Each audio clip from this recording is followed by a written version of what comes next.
Another question that's come up has to do with self-worth. Yes. Many people find on their journey that they think they have achieved a certain level of self-valuation. Yes. And then they will find a circumstance comes up that triggers them to devalue themselves or to feel that they have really not accomplished a full recognition of their self-worth. All right. Well, the first and most paradoxical thing to remember when confronted with issues of lack of self-worth is first and foremost to own it as a choice that you made in experiencing that idea. Because the second you own it, instead of regretting that it's coming up, you are empowered to deal with it, empowered to do something to change it. So it's only the denial of the fact that it comes up, the resistance to the fact that it comes up, that actually makes it stick around and reoccur. Remember that many people, even when they deal with certain issues of self-worth, may test themselves to make sure they have changed.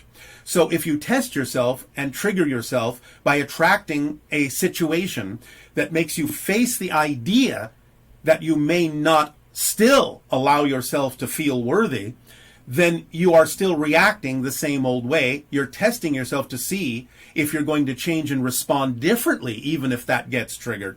But the first step toward getting around that is to not deny or resist that it came up, but to acknowledge that you chose it. Because by acknowledging that you chose to experience lack of self-worth again, that keeps you in the seat of self-empowerment to be able to explore it and do something about changing it.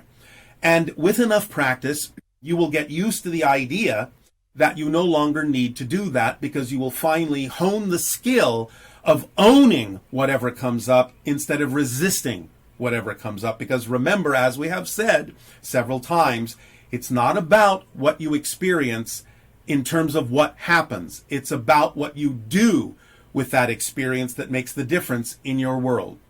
So the first step always is to never deny or resist what happens, but to own it as something that can serve you in a positive way, to know that there's a reason that it's there, and that puts you back in the driver's seat and gives you the self-empowerment and the control to explore it in a more positive, creative, and inspirational way, and to actually have some fun with exploring why you would have chosen to trigger yourself in that way.